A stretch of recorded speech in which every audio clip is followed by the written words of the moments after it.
నమస్తే. Real estate trends పై ఎప్పటికప్పుడు తాజా సమాచారాన్ని అందిస్తోన్న ప్రజా ఇంజనీర్ సిండికేట్ సొంతిల్లు కార్యక్రమానికి స్వాగతం. వర్జిన్ కౌంటీ పేరుతో విల్లాస్ నిర్మిస్తున్నారు. 40 లక్షల రూపాయలకే 200 గజాల స్థలంలో విల్లా ఇస్తున్న ఘనత ప్రజలకు దక్కుతుంది.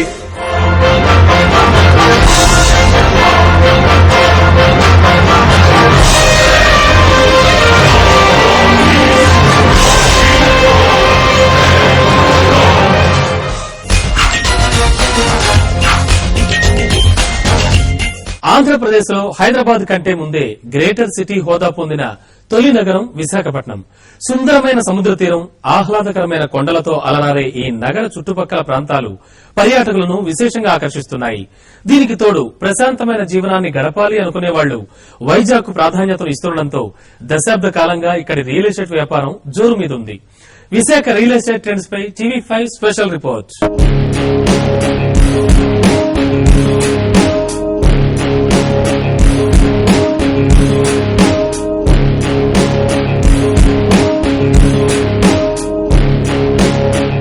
ఓవైపు పారిశ్రామికాభివృద్ది, మరోవైపు రోజు రోజుకి పెరుగుతోన్న పర్యాటకుల సంఖ్యతో విశాఖపట్నంలో ఉపాధి అవకాశాలు పెరుగుతున్నాయి.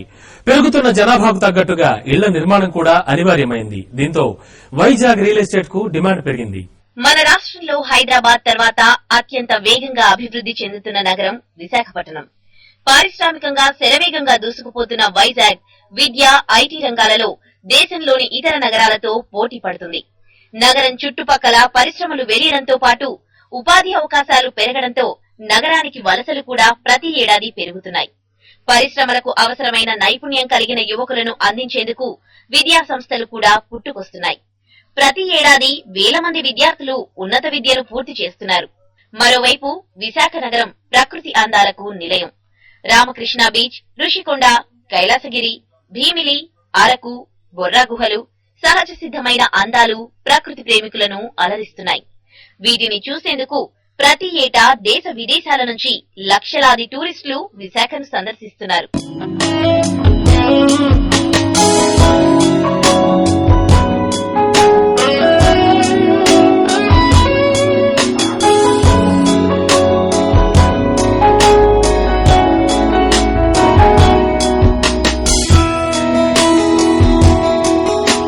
పరిశ్రమల రాకతో ఉపాధి కోసం నగరానికి వచ్చేవారు పెరుగుతున్నారు.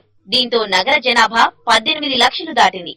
భీమిలి, అనకాపల్లి పంచాయతీలు GVMCలో విలీనం కావడంతో నగర జనాభా సుమారు 20 లక్షలకు చేరుకుని మెట్రో వైపు దూసుకుపోతోంది. పెరుగుతున్న జనాభాకు తగ్గట్టుగా గృహ అవసరాలు తప్పనిసరయ్యాయి. దీంతో రియల్ ఎస్టేట్ వ్యాపారం జోరందుకుంది. మధ్యతరగతి నుంచి ఉన్నత వర్గాలకు అనుగుణంగా గృహాలను అందించేందుకు బిల్డర్లు, రియల్ ఎస్టేట్ వ్యాపారులు పోటీ పడుతున్నారు. దీంతో ప్లాట్లకు, స్థలాలకు డిమాండ్ పెరిగింది.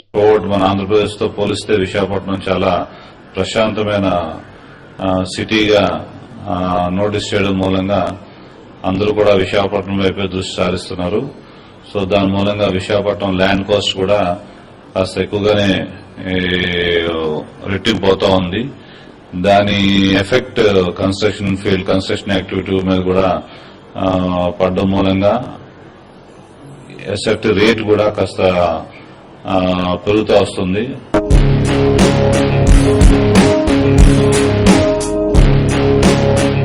మెట్రో నగరాలకు దీటుగా దూసుకుపోతోన్న సాగర తీరంలో రియల్ ఎస్టేట్ రంగం పూర్వ వైభవాన్ని సంతరించుకుంటోంది.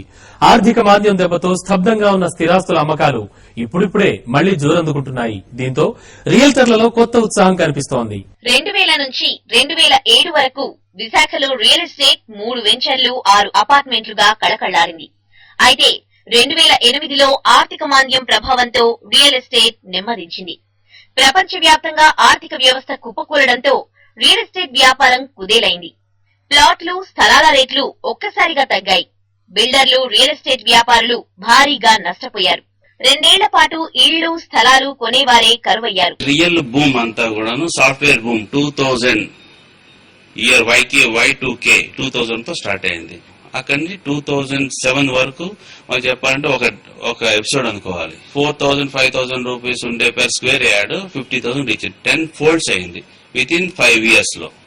నెక్స్ట్ 2007 కొద్ది న్యూ జియో రావడం, మారడం, మళ్ళీ సాఫ్ట్వేర్ బూమ్ డౌన్ అవ్వడం, అమెరికన్ కండిషన్స్, అమెరికన్ ఎకానమీ దెబ్బతిండడం, అదర్ కంట్రీస్ దెబ్బతిండడం వల్ల మన ఇండియాకి రావాల్సిన సాఫ్ట్వేర్ ఫండ్స్ ఇవన్నీ కూడా స్లో అవడం వల్ల ఓవరాల్ గా బూమ్ తగ్గింది.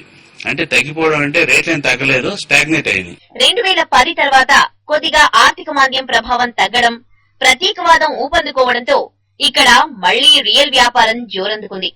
దీంతో స్క్వేర్ ఫీట్ 1000 రూపాయల వరకు ధర పలికిన అపార్ట్మెంట్లు ఒక్కసారిగా 2500 రూపాయలకు చేరుకున్నాయి. అయితే గత ఏడాదిన్నరగా రియల్ భూమ్ కాస్త మందగించింది. అయితే 2-3 నెలల నుంచి రాష్ట్ర విభజన తప్పదనే వార్తల నేపథ్యంలో మళ్లీ రియల్ ఎస్టేట్ కు పూర్వ వైభవం వచ్చినట్లు కనిపిస్తోంది. 10-15 years back 2000 rupees per square yard ఉండేది, ఈ రోజు 50,000, 60,000 అయింది per square yard. 15 years back my first project 510 rupees నుంచి 540 రూపీస్ పర్ ఎసెప్ట్ అమ్మాను. ఈ రోజు 4,500 రూపీస్ పర్ ఎసెప్ట్ అమ్ముతున్నాం. 2010 నుంచి తెలియకుండానే మరి 2013 ఈ రోజుకి ఆల్మోస్ట్ అగైన్ మీకు 150% పెరిగినాయి. 1.5 times రేట్లు పెరిగినాయి. 2010 లో వచ్చేసి హార్డ్లీ 10,000 రూపీస్ దొరికేవి సైట్లు, ఈ రోజు 20,000 ప్లస్ అయినాయి. ఆ ఏరియాలో 1,400 rupees, 1,500 rupees per SFT sale ఉండేది పర్ ఫ్లాట్స్. ఈ రోజు యాక్చువల్ చెప్పాలంటే 2,000 కి అవైలబుల్ ఉన్నాయి ఇన్ మధురవాడ. ఈ రోజు ఏమైనా ఇన్వెస్ట్ చేయాలనుకుంటే మధురవాడలో ఇన్వెస్ట్ చేయడం ద బెస్ట్ ఇన్వెస్ట్మెంట్.